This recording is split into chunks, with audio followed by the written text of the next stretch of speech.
सविस्तर बातम्यांची सुरुवात करूया एका मोठ्या बातमीनं। माजी आमदार शहाजी बापू पाटील यांच्या कार्यालयावर छापा टाकण्यात आला। सांगोला शहरातल्या कार्यालयात रात्री ही कारवाई करण्यात आली।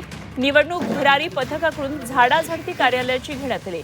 महायुतीतल्या शिवसेना भाजप वाद विकोपाला गेल्याची ही चिन्ह आहेत अशी राजकीय वर्तुळात आता चर्चा सुरू झाली आहे। नगरपालिका निवडणुकीमुळे सध्या शिवसेना आणि भाजपतला वाद हा टोकाला गेल्याचं चित्र गेल्या काही दिवसांपासून सातत्यानं दिसतंय। अशातच काल रात्री सांगोल्याचे माजी आमदार शहाजी बापू पाटील यांच्या कार्यालयावर निवडणूक भरारी पथकानं छापा टाकला होता। शहाजी बापू पाटील यांच्या कार्यालयाची झाडाझडती घेतली, त्यामुळे शिवसेनेचे कार्यकर्ते संतप्त झाले। सांगोल्यात भाजप, शेकापा आणि माजी आमदार दीपक साळुंखे यांच्या युतीनं शहाजी बापूंना एकटं पाडलेलं आहे आणि याबाबत शहाजी बापूंनी थेट भाजपवर हल्लाबोल केला होता। त्यात काल थेट कार्यालयावर छापा पडल्यानं भाजप शिवसेनेतला वाद आणखी विकोपाला गेल्याचं बोललं जातं। असं कधीच घेतलं फर्स्ट टाइम। आणि ह्या वेदना आहेत, हे काय राजकारण करावं का राजकारणात संन्यास जाहीर करावा ह्या मानसिकतेत मी आज आलो। रात्री बायको म्हटली की आता बंद करा सगळं, शरीर सांभाळा। मी आज 4-8 दिवस विचार करणार आहे आणि वरिष्ठाशी भेट घेऊन शक्यतो मी यातून आता या बाहेर पडून थोडं घरच्या शेतीवाडी या कामाला लागाय विचार करू।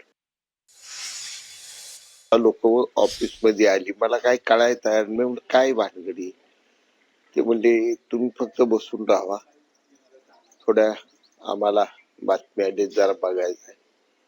म्हणलं काय स्पष्ट बोला, म्हणले तर इथं पैसे बी आहे बघा। म्हटलं काय तुम्ही पार्टीची बघा, मला जायचं आहे म्हटलं, गोळ्या खायच्या आहेत।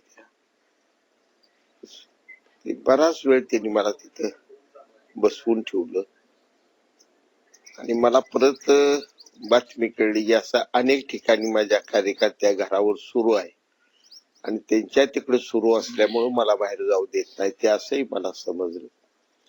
मी शांत राहिलो। हे सांगोल्याच्या इतिहासात 52 साली निवडणुका सुरू झाल्या, तिथून आता या निवडणुका पहिल्यांदा घडत।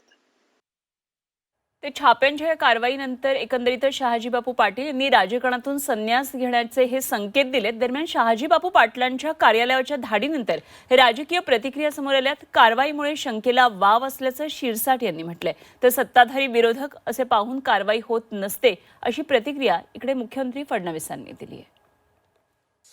यावर शंका घेण्यासारखं निश्चित आहे। याबद्दलचं गांभीर्य समजून एकनाथ शिंदे साहेबांनी त्याची दखल घेतलेली आहे। निश्चित ते वरिष्ठ पातळीवर यावर बोलले असतील, परंतु झालेली तातडीची कारवाई मला वाटतं ती योग्य नव्हती।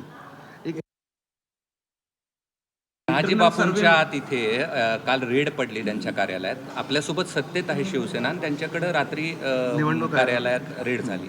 असं आहे, मला याची कल्पना नाही, पण कोणी सत्तेत आहे किंवा सत्तेबाहेर आहे याच्यावरून रेट ठरत नसते।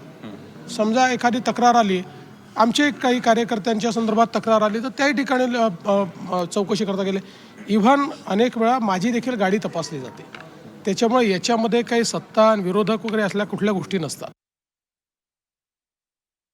शहाजी बापूंच्याकडे जी काल या ठिकाणी धाड झाली, खरं तर हे अपेक्षित होतं का आणि तुम्हाला या सगळ्याबद्दलची काय भूमिका आहे? नाही, काय नाही, काय ती काय चौकशी होईल आणि त्याच्यामध्ये काय एवढं सिरियसली घेण्यासारखं नाही आहे।